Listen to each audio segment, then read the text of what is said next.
us to see that there are young men of color that think on a higher level that most other people aren't thinking of. Let me ask you this other question.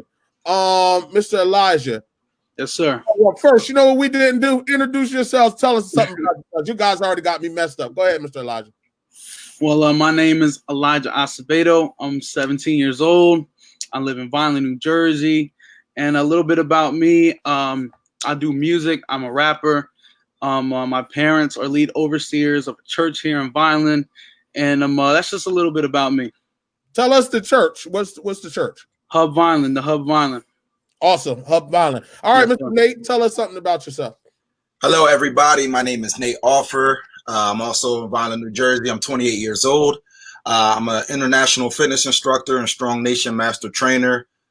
So I travel internationally doing fitness events and just a motivator.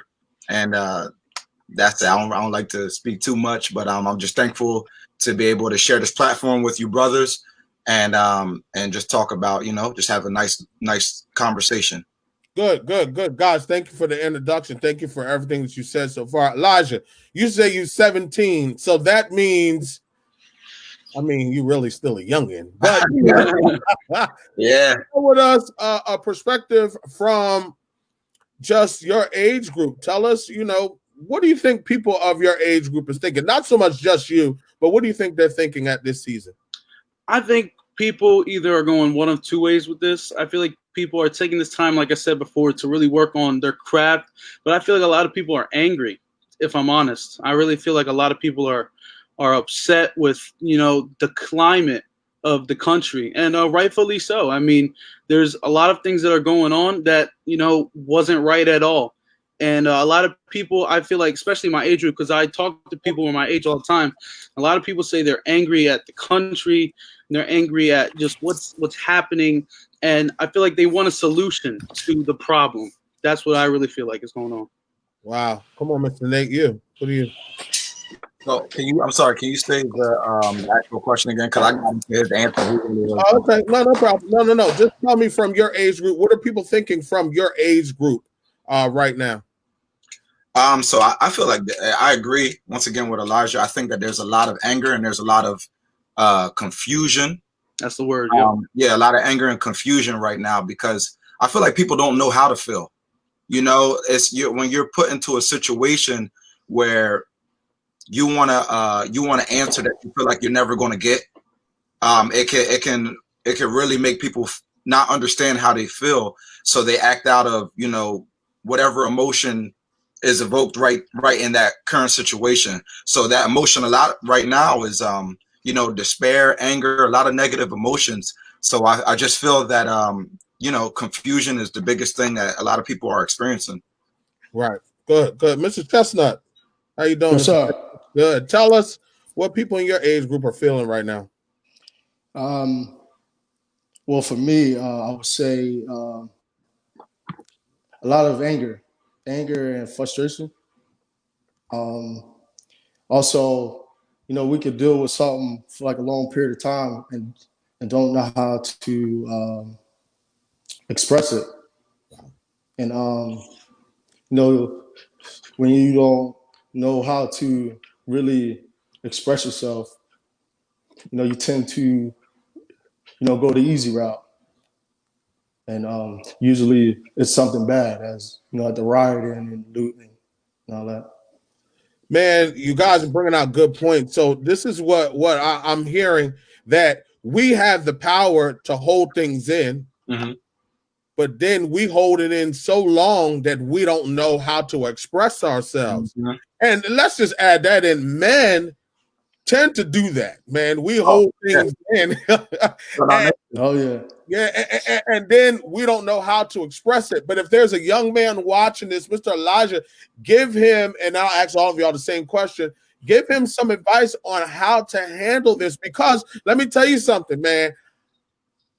I'm very positive, but after a while, that hope kind of lingers on, man, am I being too positive? So, Mr. Elijah, how can we help men to express themselves in this season? That's a great question, by the way. I feel like for people in my age group, what I would do is to release that feeling, that anger, but don't take it out and just throw it on everybody else, but seek somebody you can trust and somebody who can guide you.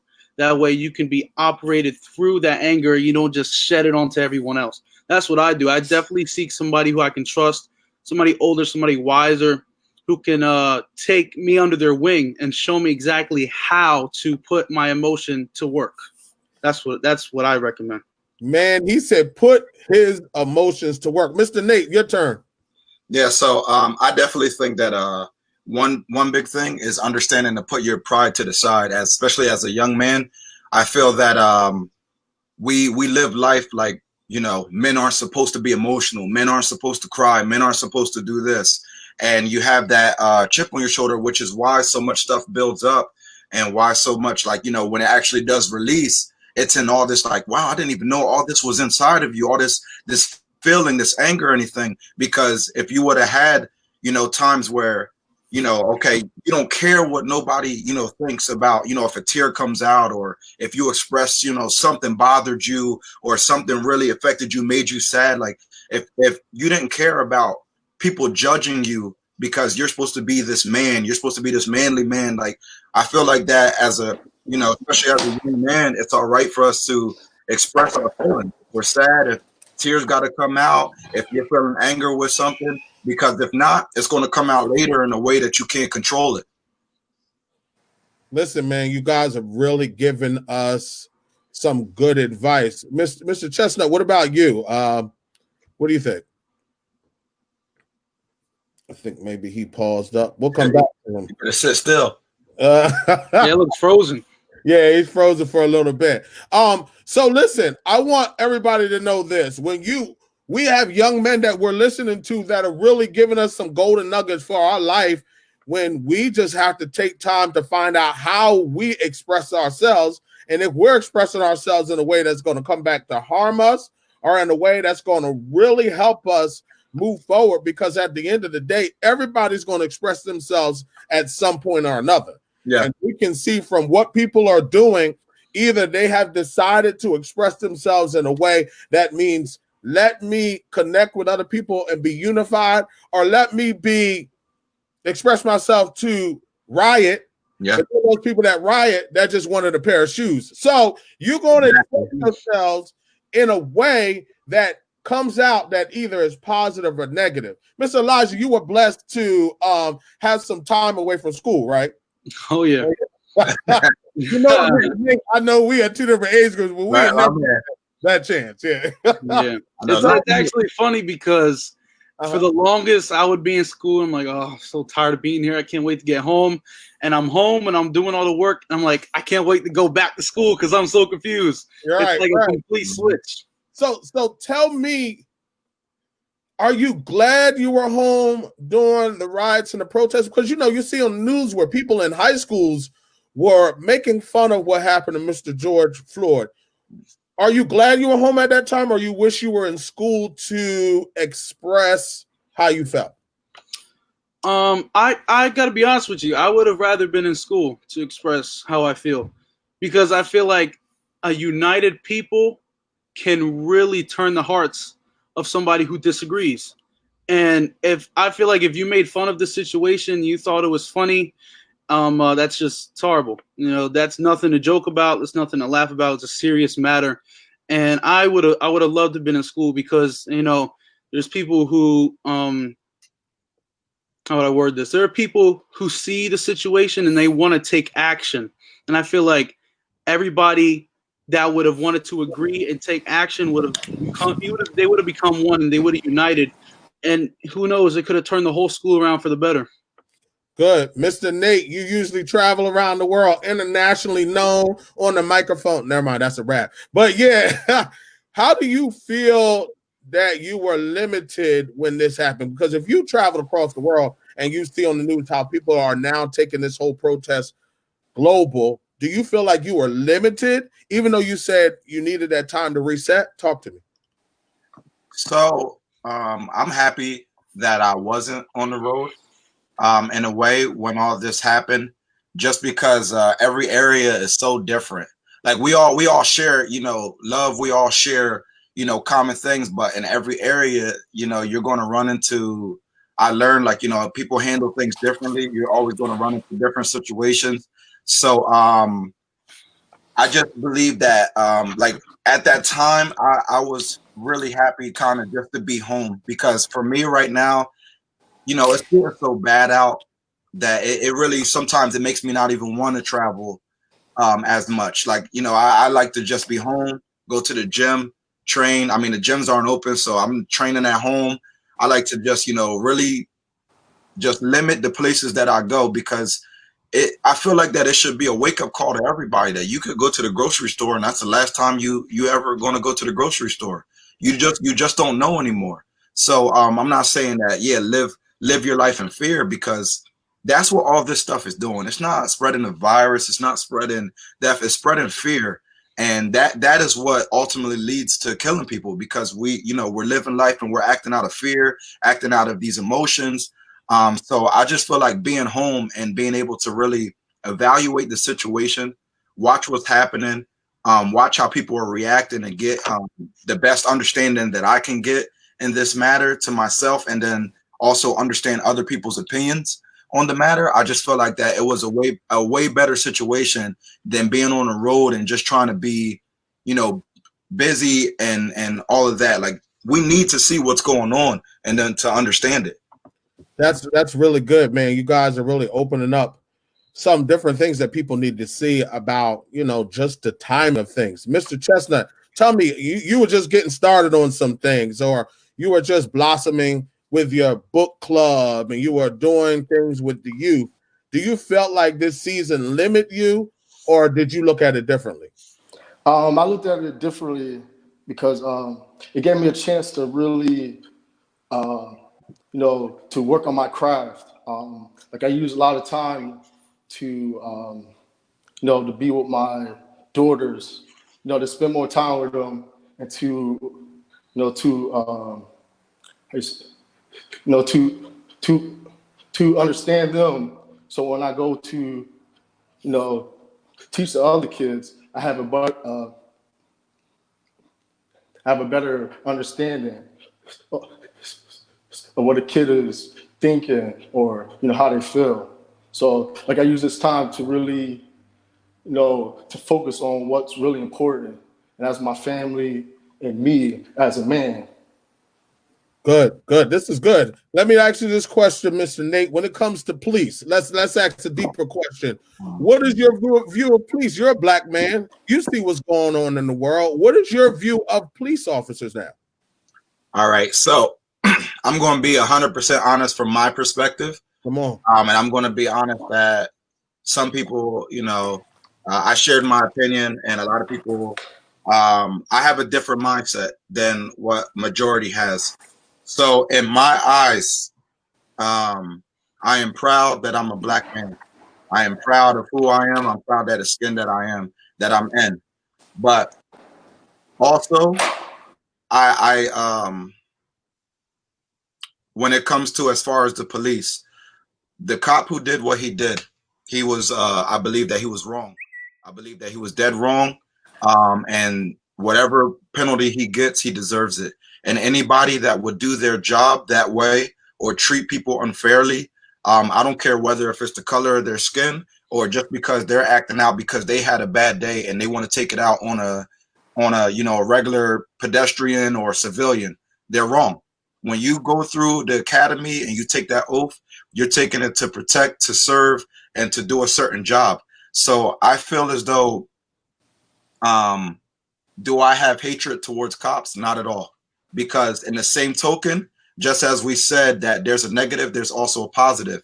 And I have a lot of friends, I have family, I have people that I know that are cops, that work in the law service, and they honor their badge. They honor, you know, that they became cops because they were tired of corrupt cops. And they said, you know what? I want to do things the right way. So I just feel like that in my personal opinion, I'm not going to judge every single cop off of a couple people's actions. Like, I'm going to say that he set the tone for all you bad cops. Y'all are going to get exposed. you're going to get exposed eventually. And Oh when yeah. you get exposed, because now the awareness is here, everybody sees what's going on, and you're not going to keep getting away with treating people unfairly, no matter what color their skin is. You're not going to keep getting away or getting this get out of jail free card just because, you know, maybe you're protected by the system or anything like that. No, it's not going to happen. But I will say that all the people that has this badge and that take their job seriously and do it correctly, I have nothing but respect for you, because in the same token, that a lot of us are feeling, you know, maybe fear because of, you know, cop brutality. People that are actually good cops and that actually do their job, we got to understand from their perspective that they're feeling fear because now people hate cops. Everybody, like, if you're a cop now, I hate you. If you're a cop now, you know what? You're stereotyped for this, just the same way that black people are. You're stereotyped for this now. You know what I'm saying? So I feel like that it's like, all right, let's point the finger at all the cops. Now they point the finger at black people. Now they point the finger at white people. Instead of pointing the finger, point it back at yourself and say, what can I do to be a better person to make this world better? And I feel like if more people do that, that's when the change is going to happen. So I don't have a hatred toward cops at all, but I feel like the corrupt ones, you know, there's always going to be bad seeds, always going to be bad seeds. But don't let those bad seeds make you think this is how it is for everybody, because there could be 20 bad seeds, but there could be 40 cops that you know disagree. I know there was plenty of videos where these cops were staying in arms with people in these marches and saying, listen, I feel your pain and we're here with you. You know, we're here with you right now. And so I feel like that to have an overall hatred towards cop is not fair. It's not fair, you know, and that's just my personal opinion on the matter. I listen, y'all see the passion that's coming out of what he's saying. I think we need to understand that there's a young man watching this. We got to make sure our anger is controlled. The Bible says, be angry, but sin not. But I don't want you to take your anger so far and look at every cop as bad, even though you might have a fear. Mr. Elijah, what if people say to you, you don't understand what we're going through? You know, you're not black, you're Hispanic, or, you know, nationality is. Tell me, what's your feeling with cops, and what's your feeling with someone would say you don't understand what a black person goes through? Well, I gotta be honest, I don't understand what it feels like. I've never been racially profiled, I've never been targeted, never been attacked. So I can't say I know how you feel because I've never been through it. I've never experienced it. But I've seen it. I know that it's wrong to judge and to stereotype somebody just because of the color of their skin. So I gotta agree with him. There are good and there are bad people, but we can't take one bad person and put that on everybody else that wears the badge. And I don't understand how it feels, but I understand that it's wrong. Okay. Yeah. Listen, let me tell you something.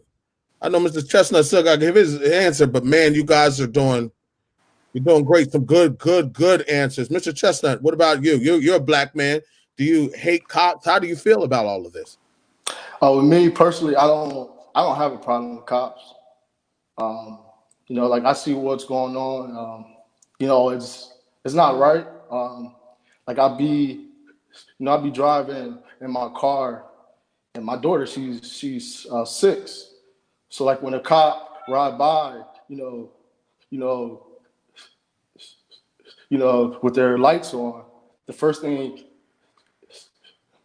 thing she says is, "Daddy, I don't want you to go to jail." So, you know, that for me,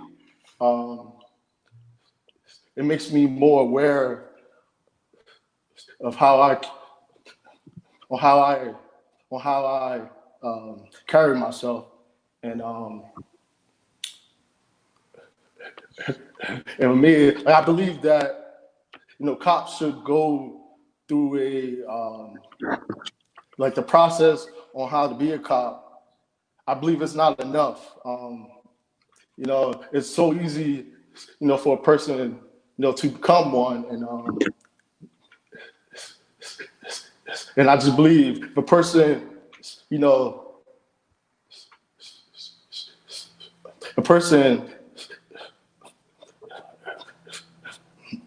I believe person go through a hard process, you'll get the ones that truly want to be a cop versus the ones, that have that bad motive.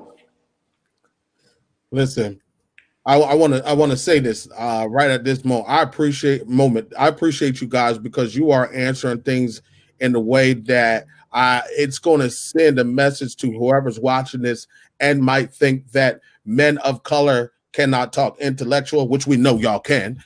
Men of color can't answer in a way that is so profound, which we know we can. You guys are doing something to me that is just making me think. And I want to say, guys, I want to thank you for your answers. They're true. They're coming from a heart. I mean, sometimes we just need to hear a conversation of how young men feel, not so much give our advice. Like I told somebody, Mr. Elijah, this is one thing that parents can't say to you. They can't say they've been through a quarantine. You know what I mean? They can't say, when I went through a quarantine. So I think in life, sometimes we just need to shut up and listen because you guys have things to say. And I believe your generation might have the answers that we could not pass on. Let me say this to you. Let me ask you this question. Where's God in all this, Mr. Elijah? What do you think God is saying? Because I need to know. This one's for me, okay? Everybody's getting, I want to know, what do you think God is saying to us in this situation? I think God is saying use wisdom, because a lot of people, like we spoke about earlier, they're angry, they're frustrated, they're confused, and a lot of people, without really thinking about and consulting what they want to say, they just fly off the handle, and they don't use wisdom, and they end up saying something that's incorrect. And like I remember that people were upset with Kanye West because he hadn't said anything about George Floyd yet, and they were like calling him a racist. And I was like, well, I don't think that's fair that you're assuming something just because he hadn't spoken up. And when he spoke up, he donated, I think, $2 million, and he was at a protest. So I feel like people should use wisdom in this hour. I think that's what God is trying to tell everybody who's, a believer. Use wisdom. Good. It's good stuff. Using wisdom is powerful. I believe. Listen, I told somebody on another live, if I was 17 years old, I would have been out there riding because of my anger. Mm-hmm. But being 42, oh no, wisdom. I'm using wisdom because I want to see how people are reacting, see how people feel. That's good. Mr. Chestnut, what is God saying in all of this? For me, there's, everyone is quick to go to a protest. For me, in the church, I believe at this hour, we should be like, how Moses was, the people of, of Israel, they was enslaved, and, God had the opportunity to, really bond with Moses, to give him instructions, of what's next, because the people now, they're looking for what's next, what's the answer. And I believe the church should be really, in tune, praying, reading the word, and really listening, to what God is trying to tell us. Man, at this moment, that is true. People are looking for what's next. Even more now, we really need to lean on God because, like you guys said earlier, everything that's going on, COVID-19, now it was the killer bee, all this stuff going on. What does God have to say? I want to know what God has to say. Mr. Nate, what do you think God is saying right now? So when you asked that question, it made me think of something. The end of 2019, just as everybody do, you start game planning. You start thinking about, this is the year, man. I got these plans. I got this. I got that. And I felt like God was just sitting up there and just like, all right, you go ahead, game plan how you want to game plan. Yeah. You want to do. Make your plans. And the year starts and things like we forget even things like Kobe dying, how that shook the world and how that changed the whole world. Kobe died, That one you hurt. know, and then all this stuff just starts happening back to back. And I think that what God is saying is that I've been here for y'all, and my, like, I'm not saying y'all, but I've been here for all of us this whole time. But y'all the ones that walk away. Y'all the ones that turn your back on me constantly. When you're ready to do what you want to do, you go ahead. So let me show you what it's like if I just bat my eyes for a second and I stop looking at you. I stop paying attention for you for a second. Look what happened to this world. Look at how everything just blew up and chaotic. If God just bats his eye for 1 second. And I just feel like the same way that everybody mentioned is that this is the time that we all have goals, we all have things we want to work at, but don't idolize these goals to the point where we forget God, because we wouldn't have the gifts that we have right now if it wasn't for God. We wouldn't be able to get up every day if he didn't give us breath in our bodies and our limbs to chase after him and chase after what we want. But when we start putting these gifts and everything before God, that's disrespect to him. And I feel like he's been here for us in every situation. So I feel like these times is for us to ask for forgiveness in a way, to tell God, like, hey, you know, like yesterday I was training, and you know, I was training by myself, and I was listening to 2103, the song called Sorry. And as I'm in the middle of training, I broke down bad. I broke down really bad because it hit me different. It hit me different to the point where it was just like sometimes we owe God that apology.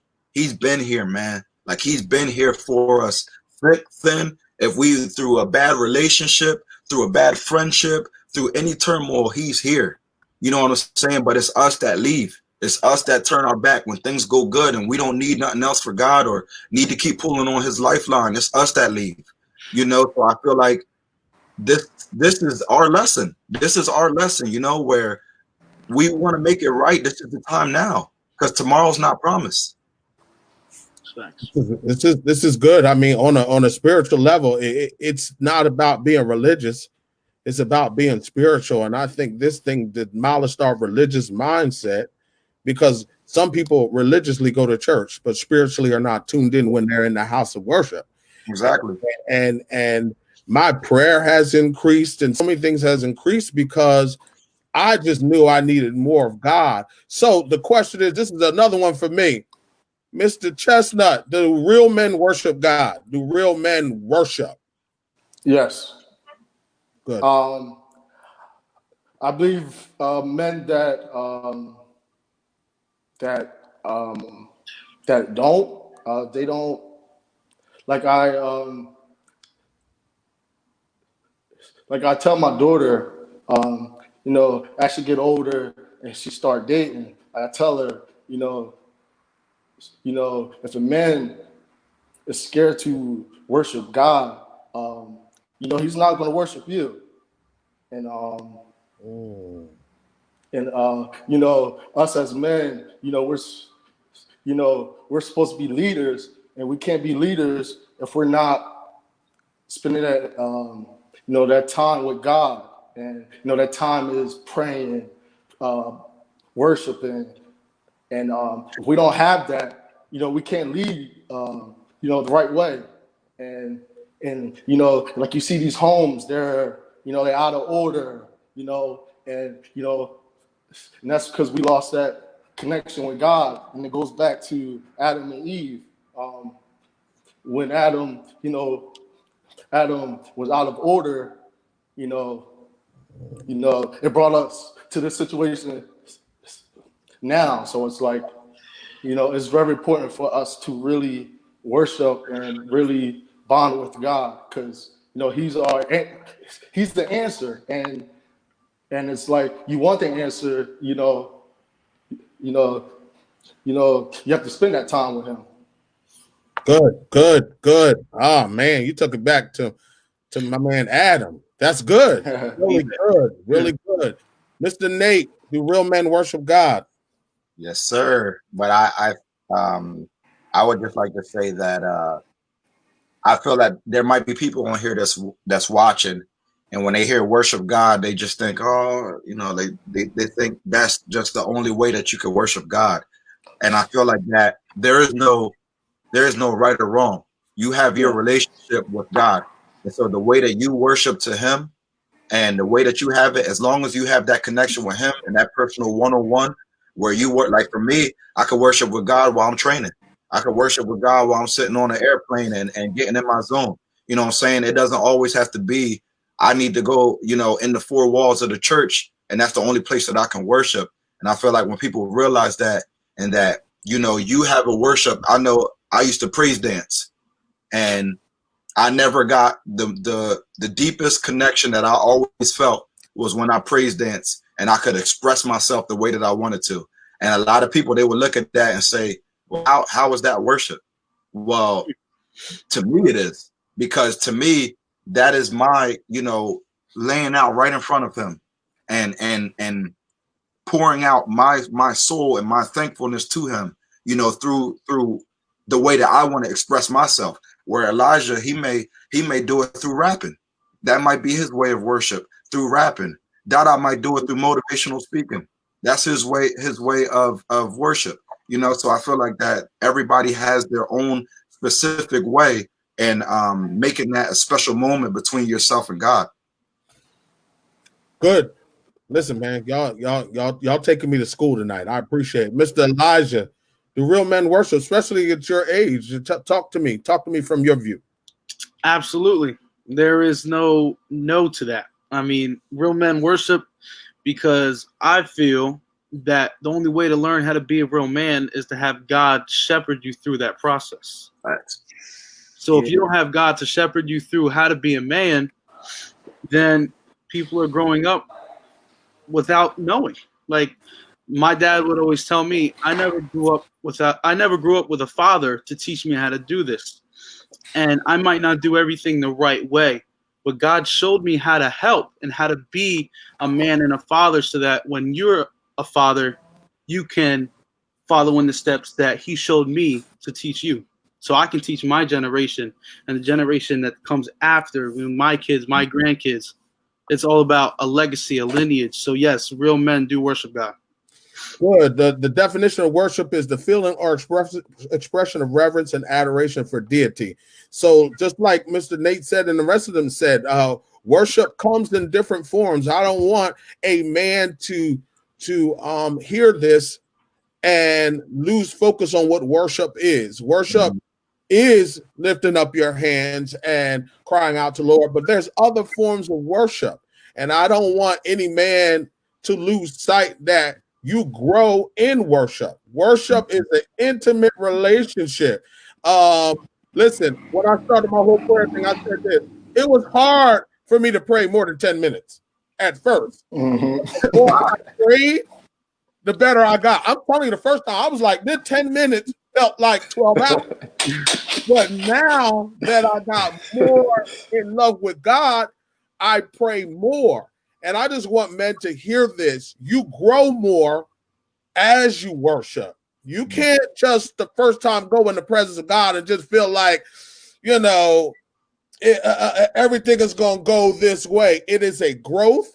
It's an experience. And the more you feel of God, your body might be tired, but your spirit is never tired. So I want to jump on something Mr. Elijah said, and that's with learning how to live as a man.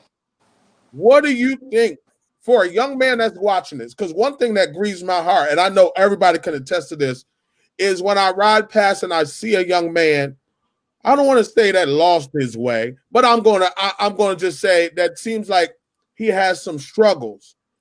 What got you to your place? Because I just tell everybody right now, forget my name, forget my position. To get where I am, I had some struggles. Okay, it wasn't. There was attempts of suicide. There was some depression. There was all of these things, but I grew in God and I grew through life to be a man. Help somebody out, Mr. Elijah, who needs to grow into manhood. What helped you? I think what helped me was being able to say yes, because for the longest, I know God would always tug at my heart. And being a pastor's kid, you grow up in the church, you see what people like to call God, which isn't God, and then I see God for real. So I would experience God in a real way, and I just thought it was the norm. So I was like, I can push it aside and I come back to it later. And I remember when, like, I would really feel the Holy Spirit like tugging at my chest, and I decided to just finally say, all right, yes, I can do this, because I was scared to take that step because I knew what it required. So I feel like if you take the step and say, yes, let's try it, you could be scared, you could be intimidated, but it's all about that obedient yes, that you just have to be like, all right, God, I can do this. Good. It's good. Mr. Nate, I wish everybody could see Mr. Nate's transformation. Mr. Nate is a good man. Mr. Nate is internationally known, but Mr. Nate had a transition into being Mr. Great Nate that is on videos. He's doing things. Mr. Nate, tell us about your transition into manhood. So I feel like that I had to fall on my face. When I graduated high school, I made nothing but mistakes. So I hung out with, the wrong crowd. I got into drugs. I got into drinking, and I'm talking about every single day. Every single day. That I can attest, because, a lot of times he was right there in the struggle with me, to the points where we slept in cars.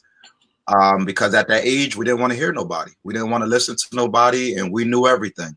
We knew everything. We knew our way. We knew our path. We're grinding, doing all this, as younger people do. And I just remember, I got put out my mom's house, and but she always prayed for me. She, she never stopped praying, and she never stopped believing that having the right foundation growing up was always going to return and come back. And so I remember one night I got super drunk and messed up, to the point where when I woke up the next day, it was a Sunday morning, and I was really messed up. And my mom randomly called me and said, "You're going to church today?" And I was like, "Nah, I'm good." I'm thinking in my head like, "Nah, I'm still messed up." She was like, "Nah, like you're going to go to church today." And so she picks me up, she takes me, and I used to play the drums at my church. So I sit all the way in the back, and they didn't have a drummer at the time. And so my pastor had said, "Nate, come up and play the drums." And I'm like, "No, I'm good. I'm good. I'm messed up." She's like, "No, come up, play the drums." So I'm up there, and I'm like sweating, because I'm like, "Oh, they're gonna know something's wrong with me." I'm playing the drums. Next thing you know, it's the end of the service, and I passed out. I passed out right in church. And when I woke up, I got took in the emergency room to the hospital. And when I woke up and I seen none of my boys there, but my pastor was there, my mom was there, my sister was there, everybody who prayed for me, and everybody who, who invested in me growing up, they were all by my side and asking, "What happened to you? You have all this potential in you to be somebody and to do something great. Why are you doing this? Why are you throwing yourself away, your life away?" And I just remember that feeling of, I let them down. Like, I let them down, and I messed I messed them up. They're here, and I just told myself that if I'm going to keep doing the same thing and I'm going to expect a different result, that's insanity. You can keep doing the same thing, running in circles, and you're never going to change.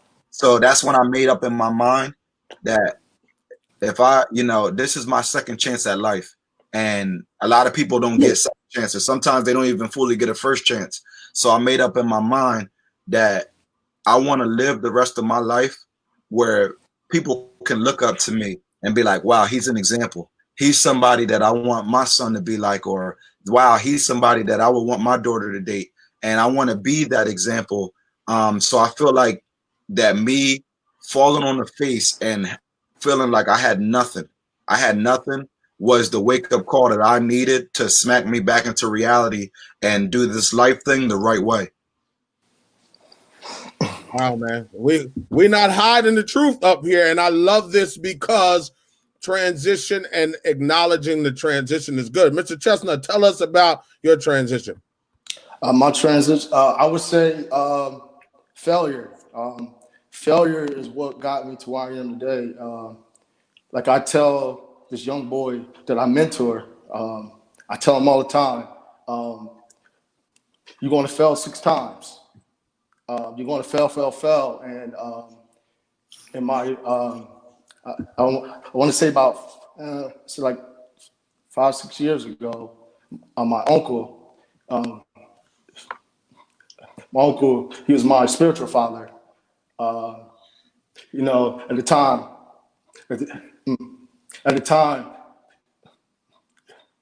I was, with Nate. We was running the streets, and like you said, like we was getting drunk and high every day, all day. That's all we did. And just one day, like I got high, and I seen like, like I just seen my life going down the drain, and I just called my uncle, and I told him, I was like, like I want to change my life, this and that, and and at that time, I started getting closer to God, and like I'll never forget, it was a Friday night. We left from church, and the last thing he told me was, he was like, "Hey, when times get hard, pray." And like the next day,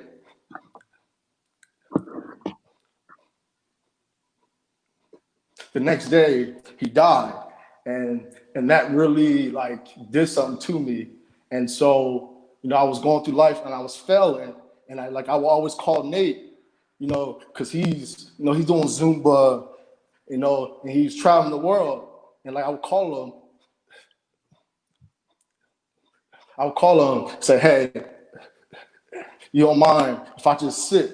And I would just watch him, just being in his passion, and I'm watching him, and like always learn to surround yourself with positivity, and and like he was with me, we was struggling, and he start climbing the ladder, just going higher, and I was just seeing it, just seeing it with my own eyes, and I would sit there, and I'm failing every day, and I would call him, Nate, I just want to sit in your gym, and I'm watching him every single day, and that pushed me to be who I am today. And like I would fail, and then like I would say 2 years ago, I got married. It didn't work out, and I got a divorce, and I did the same thing. I called him Nate, and I'm in the gym with him, and like I'm watching him, and it's and that helped me, stay positive, because again, he was with me when I didn't have nothing. So I can't say it's not possible when he was with me when I didn't have nothing, and like that kept me going, praying and surrounding myself with positive people. And like I said earlier, you have to find ways to worship God. And me and Nate would be in the gym 1 in the morning, 2 in the morning, working out, training like there's no tomorrow. And that really pushed me, like it really did. Man. It's good. It's good. It's really good. I wonder when David sinned, David fell to his face before God. And I want any man hearing, especially a young man, we always want to publicize our blessings, publicize the things that go right. But I will always share with somebody, I don't have a name without going through a transition. Facts. I don't have success without falling. Mm-hmm. I fell many a times. I'm not one of them saints or them church people that get up there and talk about all my good, because I want you to know my bad so you can see he got there he got there for some reason, and it's because, like Pastor Eric said, failure is not failure if you don't quit. You have to get to a point of not quitting. And I want some young man to hear this. Maybe you've made some bad choices. Maybe you hanging around some bad people, but just like Nate and Darrel was talking about, brotherhood is big. Yes, You surround yourself with people who are going to push you to the next level, and pushing does not always look comfortable. Mr. Nate, your videos don't always look comfortable as you pushing people. You know what I'm saying? Yeah, go ahead, Mr. Nate. And no, I'm happy that you said that, because I want like people to understand like what Dada was saying, and the mentality behind that is Dada will always come to the gym and be like, bro, like, let's get right, let's work out in the gym. And some people look at it as like, man, why y'all so obsessed with working out? Like, why is it always training? God in the gym saved my life. You know what I mean? Like when I didn't have nothing else, I had God. And then when I didn't know how to let it out, that's when the gym came into the picture. You know, so for when we train, and he's saying that, it's like we'll be in there 1 to 2 in the morning. It's not just to get this body strong and get this body, you know, oh, I want a 6-pack. It's not that's the smallest benefit of the way that we train. We train because of the mind. You know what I'm saying? The mind. So when we're in there, this is the mentality that a lot of people, you know, when they go to the gym, this is what I feel like it separates it. Where when we will go and work out and we're doing this, Dada will come and be like, what are we doing today? And it'll be this believable workout where it's like, there's no way we're going to get through it. And it could take 2 hours, it could take 3 hours, 4 hours, but we're going to finish, right? We're going to finish. Why do we make it unbearable? Because that's the same way life is. Life is going to come and it's going to hit you. It's going to knock you on your back. It's going to try to take you down. It's going to try to stop you. But if I can train this hard and I can teach my mind that no matter what this exercise is, it's not going to break me, then I'm going to take this same mentality in life. And I don't care what happens. Wow, the bill's due and I don't got the money yet. Ain't nothing breaking me. Wow, somebody just died in my family. Ain't nothing breaking me. Wow, how are you going to make it to tomorrow? You got sick. They just told you got cancer. Ain't nothing breaking me. So I'm training this mentality in the gym every time I train, that if I can get up with this push-up, I can get up with this squat rack, I can get up with this pull-up. Ain't nothing in life breaking me. Right. Good. Listen, man, y'all trying to get us riled up. Mr. Elijah, what saved your life? What Mr. Nate said the gym saved his life. What saved your life? Because a lot of times we look at people who are young and act like y'all have never been through anything. We act like you just got started. What could really be going on with you? What changed your life? I would say 2 things. Number one was my family. I went through a hard time last year around this exact time. I felt very lonely. And you know, I had lost a couple of friends. I had lost a couple of people who were close to me for a long time.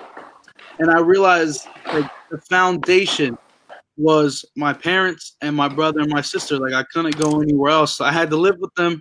They're my blood. And I learned to really love my family. That's what saved me, because I feel I can't be lonely anymore. You know what I'm saying? I have my family with me at the end of the day.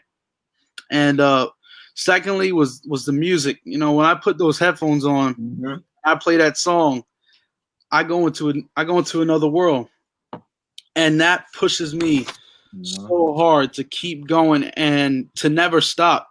And I feel like people who just do things for likes and attention, they will never get to that high point because they're so worried about the satisfaction of others. Look, if I put a song out and it gets only 20 plays, then I'll put another song out and I'll get 40 plays, and I'll put another one out and I'll get 60. It's all about growing and growing and growing and getting higher.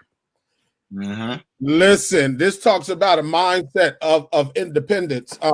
Making sure, I think a lot of times we look for other people, and it's good to have other people. Guys, listen to me, it's good to have other people, but there's a time that you got to become strong within yourself to be able to handle that next level, because People aren't going to always be with you. People who start with you are not going to always go to different places with you. But when you believe in yourself, you take every season, and what do? You take what you learn to the next season, and you keep growing, and you keep moving, and you keep going, and you keep getting to a level that now you look back at the person that you used to be, and you're saying, look at where I am because I identify seasons. Let me tell you something, people. If you identify your season, you will identify your destiny.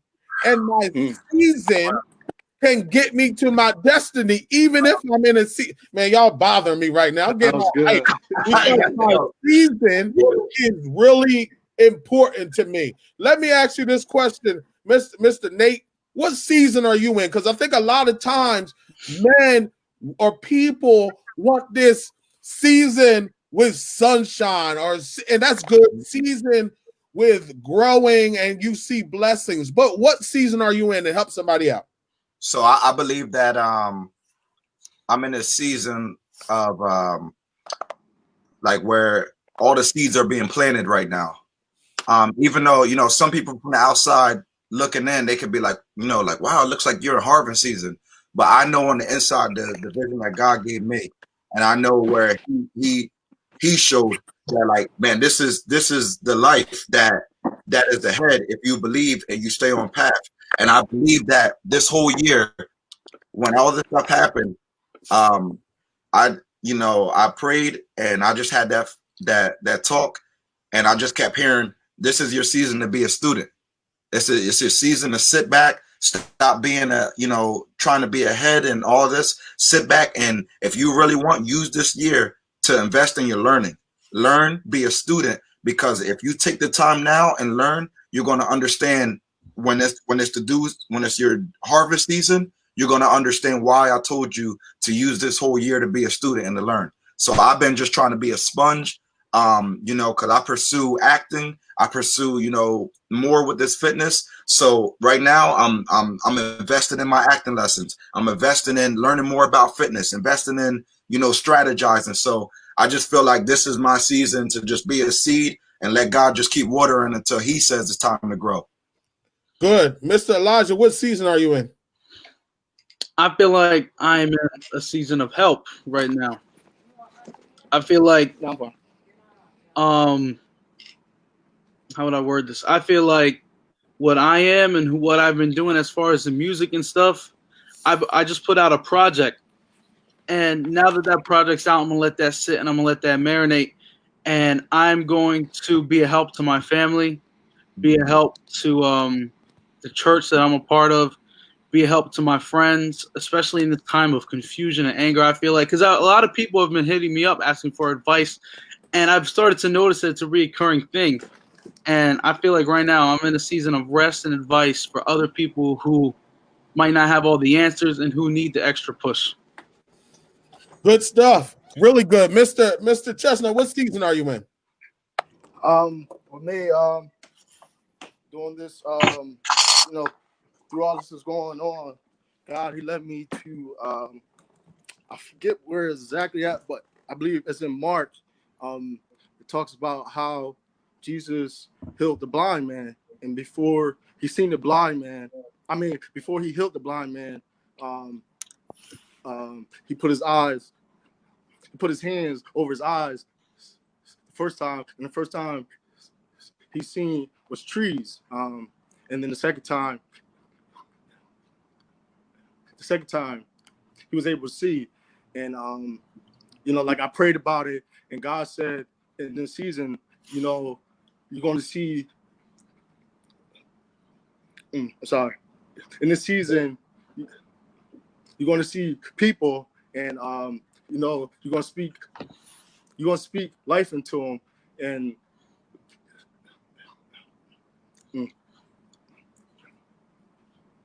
you're going to speak life into them, and you're going to speak life to them. You're going to help make their tree fruitful.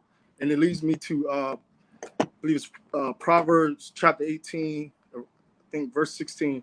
It says, your gift Um,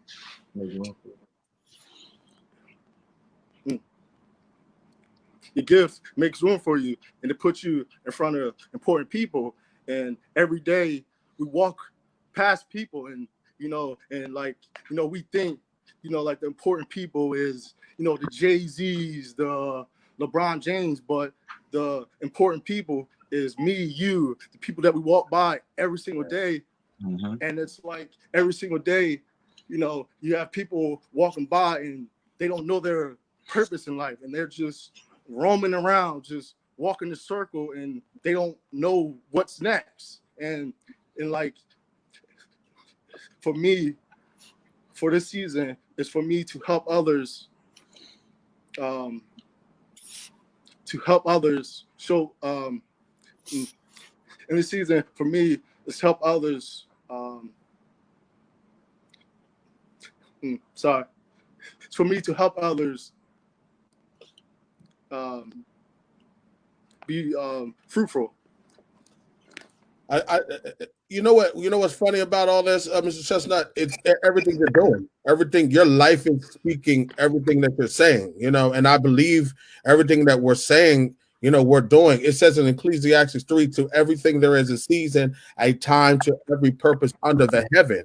We are building our purpose. And anybody watching this that says, I thought the title was I Want to Breathe. I want you to hear this and hear me very clearly. Everything that they are saying is speaking on breathing.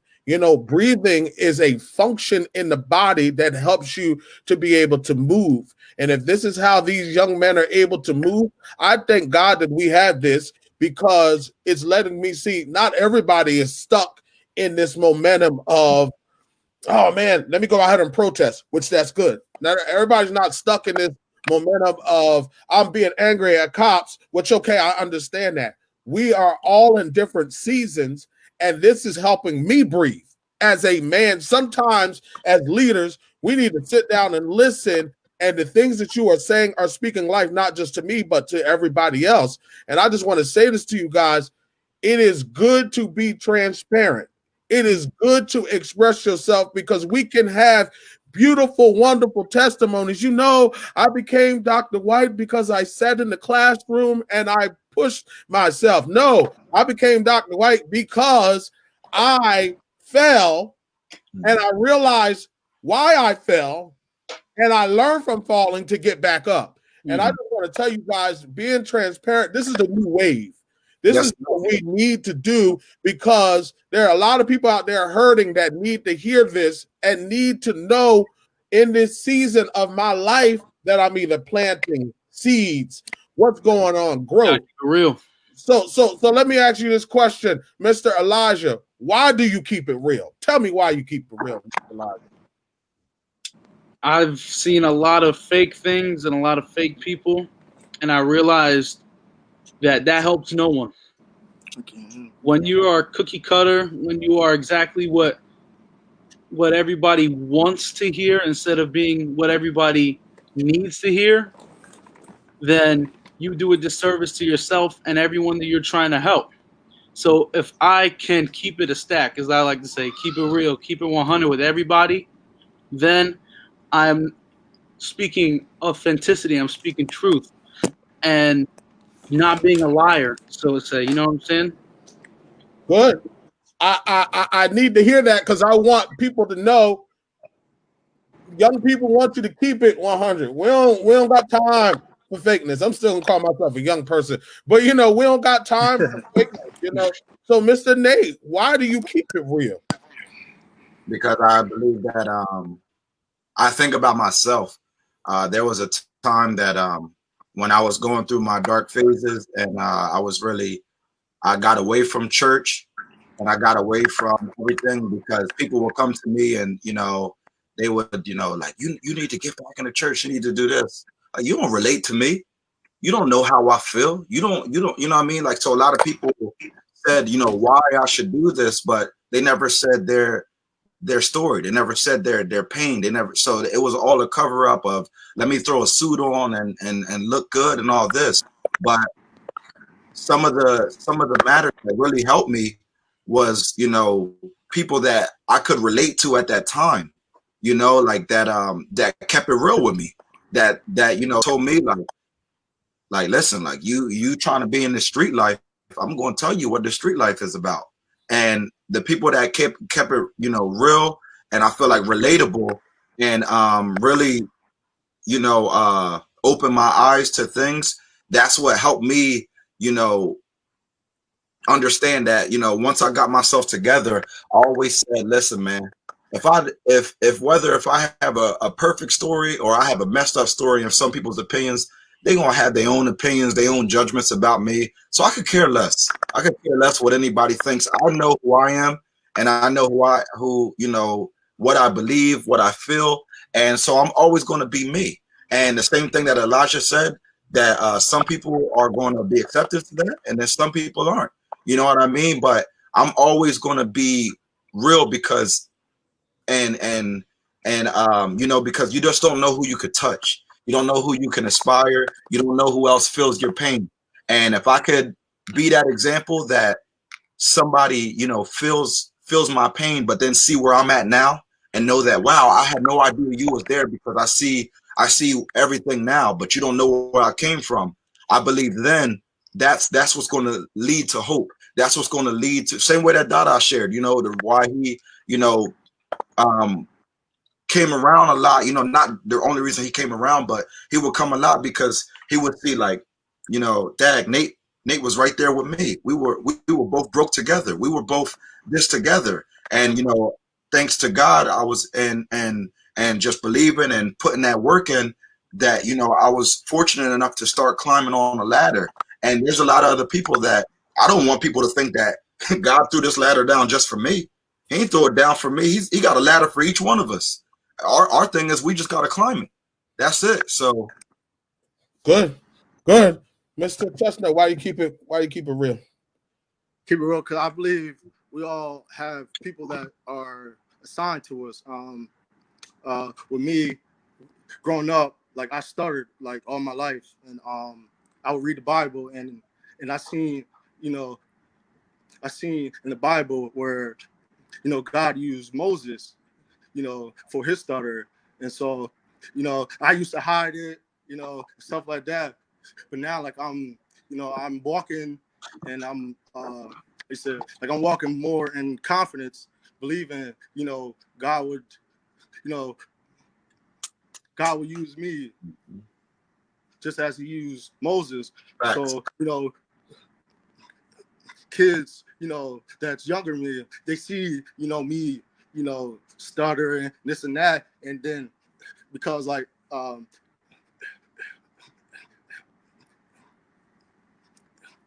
because as a boy, I say around like 6, 7 years old, I always see myself speaking, you know, in front of, you know, like a big crowd. So my duty is to, you know, to be real, so the kids can see and say like, hey, you know, Darrel, he fell, and, you know, look at him now. He's on stage, and he's talking, he's helping me. So, you know, that's why.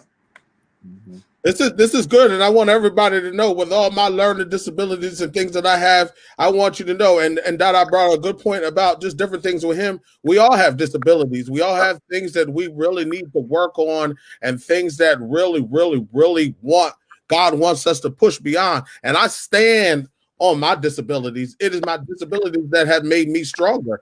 And I say this in a way because I publicize them. You know, we want people that are so perfect that we forget about the people that really came through some struggles. I just want everybody to know where I came from. I got 2 questions for everybody.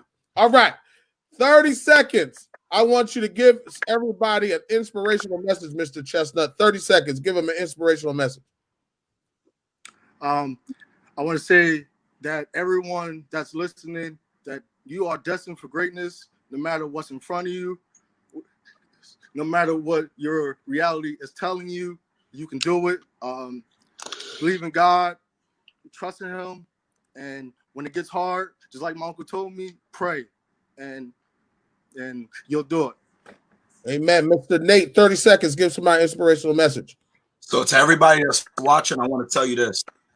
If you got something tugging inside of you that's always telling you, wow, you should do this, you should do this, do it. God gives you a dream, and never let nobody tell you that you can't do it. God told me you're going to be a millionaire. God told me you're going to change the world. And nobody else is going to change me from that, because I believe it. So whatever God told you, never let nobody else talk you out of it. The only person that can stop you from accomplishing it is you. Good. Mr. Elijah, come on now. You got this. You can speak to adults. You can speak to young people. Give it to him, Mr. Elijah. Give it to us. We get one life. We get one shot to chase our dreams. We get one shot to go for our goals. And no matter how old you are, from the youngest to the oldest, if you're still here, you got a destiny, you got a plan, and you got a purpose. So whatever building blocks are in your way, just run through them, break them, get right to where God has called you to be, right where he's destined you to be, and don't quit because of the opinion of others. People may look at you crazy because you do one thing, and they looked at Noah crazy when he built that ark, and look, he was the one who lived. That's all I gotta say. That was good. All right, my last question, 30 seconds. Each one of you men are doing something amazing. We'll start with Mr. Chestnut. Tell the world different things that you are doing, and just promote yourself. Go ahead, Mr. Chestnut. Right now, I have a nonprofit. Right now, and it's I have a book club, and during the summer, I train kids from 7 years old and older. I train them and I mentor them. We work out for 2 hours. Like I'm breaking them down, and I'm speaking life into them. And also, I'm in the process of becoming a motivational speaker. And so, you are a motivational speaker. You ain't in the facts. Yeah, well, he came and spoke to my students, did really good, man. And you did really good. That's good. So, Mr. Elijah, you're doing something. I need to know what you're doing. Tell us, give us 30 seconds. Promote yourself. Go ahead. Well, I am a young rapper. I do positive, clean, fun, happy music. I can't get serious from time to time, but my music is everywhere, available everywhere. YouTube, iTunes, Spotify, all that goodness. You can look up Elijah Acevedo. My name should be on screen just like that. You can find me everywhere. And I am part of a record label, Fivefold Records. We got people under there that you should check out too. And yeah, that's what I do. Good. Mr. Nate, Mr. International. If they don't know, let them know, Mr. Nate. Hi, everybody. My name is Nate Offer. I'm a Strong Nation master trainer and international fitness instructor. I'm an actor, and I love life. I don't like to talk about myself too much, so I'm sorry. Good. No, it's cool. Mr. Nate does physical fitness training and all that other stuff. I just want to say to you, man, I thank you. I appreciate this because it's going to help me, because sometimes, again, I can't say it enough, we need to listen to other people. I just want to say to anybody watching this, know your purpose, know what God has called you to do, and know where you're at in your season. And for men, since my passion is to men, make sure you understand this. A real man is not somebody who pounds on his chest and says he is a man. A real man is somebody that speaks life to where he's been, where he's going, and he exposes it for the growth of other men. And he is willing to learn. Somebody said something earlier in this broadcast. They said being open. Let me tell you something. If you want to learn how to be a man, learn how to be open. You want to know, you want to measure if you're a man? A real man can say that he's sorry. A real man can admit that he is wrong. A real man can say certain things that say, you know what? This is where I was, and this is where I'm going. Real men grow. Real men learn. Real men like tonight listen and take notes. But I want you to know something. Whatever or whoever has taught you how to be a man, see their actions and tell if they're a man. Fellas, I want to thank you for tonight. I want to say I appreciate it. I want to thank you too. Yes. The opportunity. I really, really want to say that I feel that people will be blessed from this. All right, everybody, have a good night. Appreciate you. Thank you.